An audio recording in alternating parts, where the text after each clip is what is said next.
Hi friends, welcome to MMC Telugu jokes. ఏమో ఈ రామారావు 8 అయింది, అసలే కొత్తగా పెళ్ళయింది, ఇంకా ఆఫీస్లోనే పనిచేస్తూ ఉన్నావు, ఇంటికి వెళ్ళాలనిపించడం లేదా అని అడిగాడు ఆఫీసర్. ఏం లేదు సార్, మా ఆవిడ కూడా ఉద్యోగం చేస్తోంది.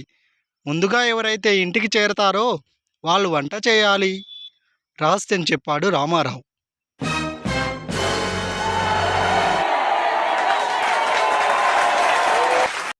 పెళ్లిలో 7 అడుగులు వేయించేది ఎందుకో తెలుసా? నువ్వు 7 సముద్రాలు దాటి వెళ్ళినా నీ ప్రతి అడుగు భార్యకు తెలిసిపోతుంది, జాగ్రత్త అని.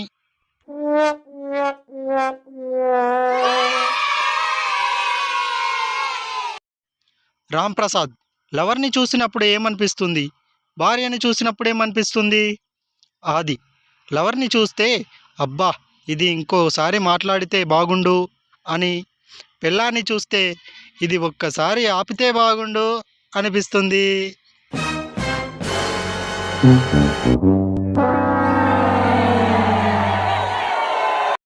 భార్య, ఏమండి, ఫంక్షన్కి వెళ్ళి వచ్చినప్పటి నుండి కడుపులో కాలుతున్నట్టు ఉందండి. భర్త, ఎందుకు కాలదు, మీ వదిన 7 వారాల నగలు వేసుకొని కనిపించిందిగా.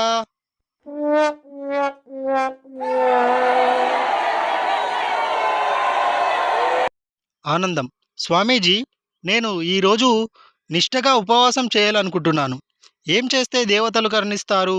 స్వామీజీ, no WhatsApp, no internet, no Facebook, no selfie, no phone.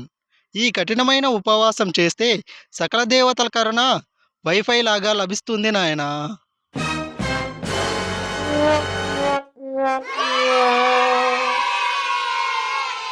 నేను, సార్, కేసు పెట్టాలి. ఎస్ఐ, చెప్పండి, ఎవరి మీద, ఎందుకు? 10 మంది అమ్మాయిల మీద sir.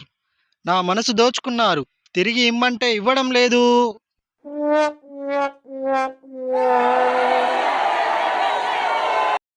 Thank you friends, please like this video, share చేయండి, సబ్స్క్రైబ్ చేయండి. Thank you.